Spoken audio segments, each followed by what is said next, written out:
Tears and fury. Thousands swarm Midtown protests over Hamas attack on Israel. Tensions ran wild in Midtown on Sunday as thousands of fuming New Yorkers with ties to Israel and Palestine marched in dueling protests.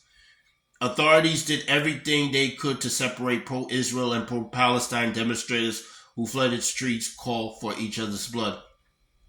This came after the Democratic Socialist Party announced they would be holding a Free Palestine protest in Times Square on October 8th after Palestinian forces invaded Israel, killing and kidnapping hundreds.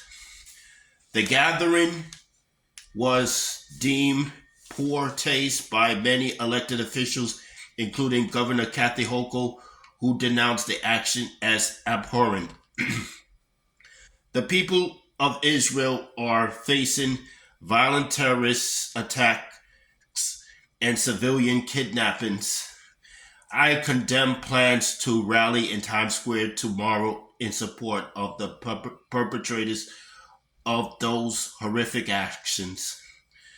The planned rally is abhorrent and morally repugnant, Hochul said in a statement.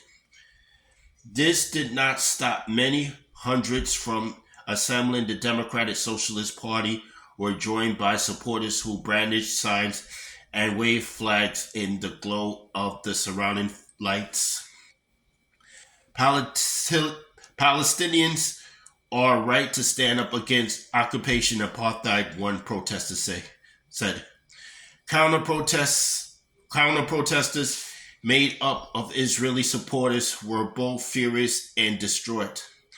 Some Israelis said that while they do not agree with everything the government does, the terrorist attack on Israel is inexcusable. My daughter, she lives in Israel. She's 23, and my niece also lives there, and my brother and sister-in-law are there right now. Helen Lewin wept. Coming in and murdering children, kidnapping people, murdering them in their bed. The idea that Americans would support this means they are either anti-Semites or just naive. As Palestinian supporters march towards the Israeli consulate, pro-Israel demonstrators gathered at Dag Hamas Kejod Plaza in the shadows of the United Nations to admonish the acts of terrorism. Demonstrators cried out in agony out of fear for their loved ones who are at the forefront of warfare caught between gunfire and mayhem. Many have lost contact with their family with nothing to go on but limited news coverage on the overhaul bombing, and wherever is being uploaded only X, formerly known as Twitter.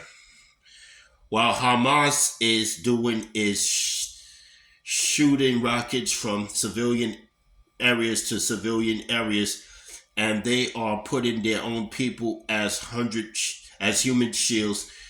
We don't want to target any children, but when they are shooting rockets from schools, from houses, you need to defend yourself.